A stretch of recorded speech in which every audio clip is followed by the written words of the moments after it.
પાણીનો કકળાટ। સૂર્યદેવતા હાલ આકાશમાંથી અગ્નિ વરસાવી રહ્યા છે। બીજી તરફ રાજકોટ મનપા પાણી કાપ મૂકીને લોકોના મગજનો પારો હાઈ કરી રહ્યું છે। મનપાના પાણી કાપના નિર્ણયનો મહિલાઓએ કેવી રીતે વિરોધ નોંધાવ્યો છે, શું થયું છે, ક્યાં મહિલાઓ રણચંડી બની છે, આવો જોઈએ, જાણીએ, સમજીએ।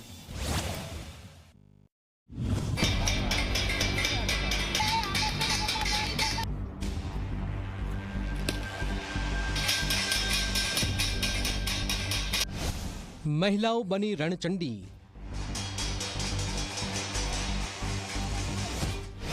પાણી કાપથી ફેલાયો ભારે રોષ।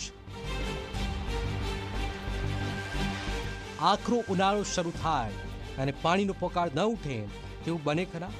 રાજકોટને પૂરતું પાણી આપવાની જાહેરાત સરકારે તો કરી દીધી, પરંતુ રાજકોટ મહાનગરપાલિકાના શાસકો પાણી વિતરણ કરવામાં ઊણા ઉતરતા જ રાજકોટની જનતાને આકરા ઉનાળે પાણી માટે ફાંફા મારવાનો ભારો આવ્યો। સવારે મહિલાઓએ રોજિંદા કામ માટે પાણીના નળ ચાલુ કર્યા। પાણી માટે ઘણા રાહ જોઈ જતા જ પાણી ન આવ્યું।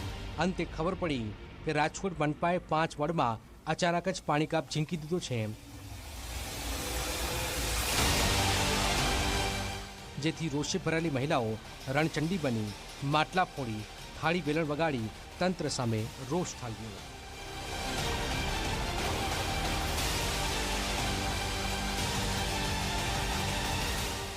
20 રૂપિયા वाला પાણીના ગરબા ના લે તો આજ કેટલા દિવસે અમારે કેટલું ભોગવવું?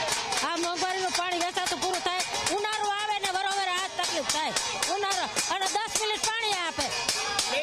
પાણીનો કાપ છે તમારા વિસ્તારમાં? હા, અમારા વિસ્તારમાં અવારને અવાર પાણીનો કાપ હોય છે। એક દિવસ આપે છે, 2 દિવસ પાણી આપતા નથી ને પાણી પણ ગંદુ આવે છે। અમારા છોકરાનું કોઈ પણ કાંઈ ધ્યાન દેતા નથી। અને બીજા નંબરમાં કે અમારા છોકરાઓને ઝાડા ઉલટી થઈ ગયા, હવે આ પાણીનું કાંઈક પણ નિકાલ કરો ને ચોખ્ખું પાણી આપો। પાણીની મુશ્કેલી બહુ જ છે। પાણી આટલું શું કરવું અમારે? કેવું મત ટાણે કે આમાં મત નાખો, આમાં મત નાખો, તો ટાણે અમને પાણી તો કોઈ આપતા નથી। છોકરા નાના છે, ના માંદા પડે, ખરાબ પાણી આવે તો પાણી વગરનું શું કરવું અમારે? કયો તમે, ટાંકિયા કાંઈ પૂરું થતું નથી અમારે। આકરા ઉનાળામાં પાણી ન મળતા જ રોષે ભરેલી મહિલાઓએ તંત્રને સીધા સવાલ કરતા કહ્યું કે ઉનાળો આવતા જ કેમ પાણી કાપ ઝીંકો છો? પહેલા પ્રી મોન્સૂન કામગીરી કેમ નથી કરાતી? ઉનાળામાં જ ટાંકાની સાફ સફાઈ કેમ કરો છો? પહેલા પ્રી મોન્સૂનની કામગીરી કેમ યાદ નથી આવતી? જ્યારે ઝી 24 કલાકે આ અંગે રાજકોટના મેયર નયનાબેન પેડડિયાનો સંપર્ક કર્યો તો મેયર સાહેબાએ ઉકેલના બદલે ભૂતકાળ વાગોળવાની સલાહ આપી દીધી। મેયરે કહ્યું કે ભૂતકાળમાં પાણીના ટેન્કર દ્વારા પાણી ભરવા પડતા હતા। તો આના માટે થઈને એક હું નાગરિકને પણ એક અપીલ કરું છું કે કોઈ પણ સમય જ્યારે ખરાબ હોય ત્યારે જો સાથ અને સહકાર મળે તો આ સમય પણ ટૂંક સમય છે, એ આ સમય પણ પસાર થઈ જતો હોય છે। પહેલાંના વખતની અંદર જ્યારે બંબો આવતો ત્યારે પાણીમાં લાઈન થતી હતી અને બંબાની અંદર લાઈનમાં પણ પાણી લોકોએ ભરેલા છે। આ એક ભૂતકાળ બની ગયો છે। સરકારે આપણને પાણીની સુવિધા, નર્મદાના પાણી ઘર ઘર સુધી પહોંચેલા છે।